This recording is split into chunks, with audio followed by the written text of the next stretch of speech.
The Supreme Court rejects the city of Tulsa's request for a stay in a case that could have widespread impact on tribal jurisdiction.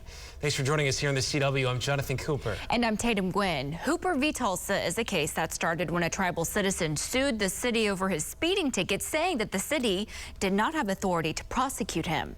News on 6's Lex Rodriguez joins us with what's next in this case. Lex? Well, Jonathan and Tatum, today's Supreme Court ruling is not the end of the case, and the city can still appeal.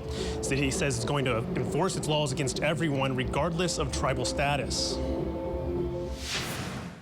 Governor Kevin Stitt, who has been against the 10th Circuit's decision, is claiming a partial victory, despite the Supreme Court rejecting the stay.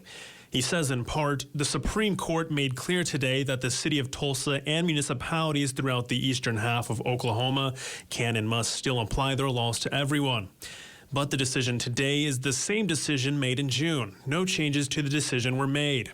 Cherokee Nation Attorney General Sarah Hill says Tulsa police are cross-deputized and can still issue citations. Right now, officers use ticket books for tribal citizens as opposed to electronic ticketing system used for non-tribal citizens. It's certainly possible to get Cherokee Nation offenses loaded on their ticketing system, and that's something we've talked to the city about, how to get those loaded on there to make it a more seamless experience. She says a municipality agreement was extended to the city, which would allow tribal citizens to pay them at the city municipal court, but the city hasn't accepted. All but $30 of the ticket would stay in the city of Tulsa. That $30 would go back to the tribe along with the ticket. And then the ticket, if they pled guilty to the ticket and wanted to just pay it there at the city, they could do that. If the ticket were to be contested, that would still have to go to the Tribal Nations Court.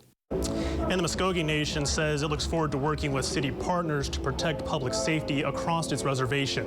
Live in downtown Tulsa, Lex Rodriguez, Oklahoma's own News on 6.